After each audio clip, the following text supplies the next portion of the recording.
This video is my first impressions of the DeWalt DWE402 grinder. That's the name on the box. However, in more layman's terms, this is their 4.5-inch paddle switch grinder.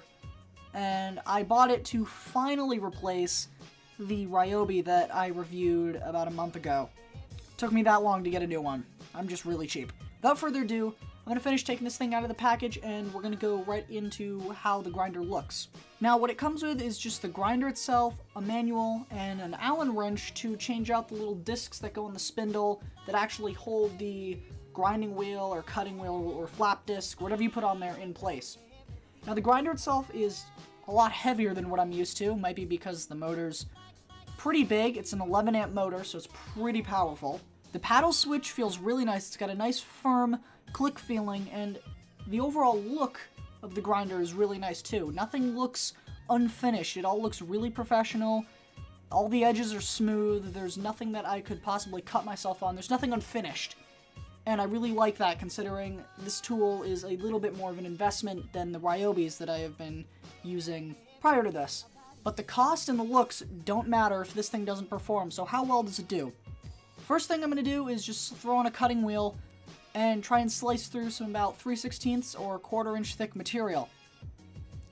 Now, after fumbling around with the spindle and the little discs on it for probably about 5 to 7 minutes, and then realizing I needed to use the Allen wrench to fully tighten everything down, we got this on, and I'm about to start cutting through, I think, some 3/16, might be 1/4 inch angle iron, maybe 5/16, no, not 5/16.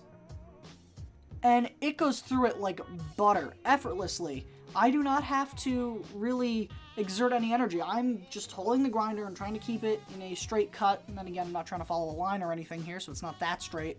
But the weight of the grinder is just helping cut right through this. It's really powerful, and it cut through it in no time at all.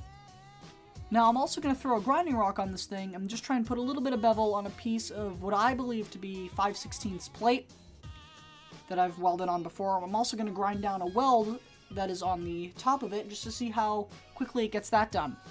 And this is where the power of this thing really shows as well. Again, like the cutting. It goes through this stuff like butter. It is a lot nicer than what I'm used to working with the Ryobis. It's a good 4 to 5 amps more powerful than my most powerful Ryobi grinder. And it really helps when I'm trying to put a bevel on something. I was able, within, I think, 2 or 3 minutes, to put a bevel on this piece of plate and grind a weld down flush.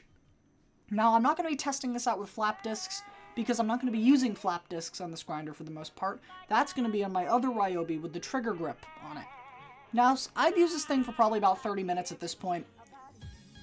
Do I think it's worth it? Definitely. It's a DeWalt. It's a brand name tool. I don't really think you can go too wrong with it. It's powerful, and so far it's comfortable.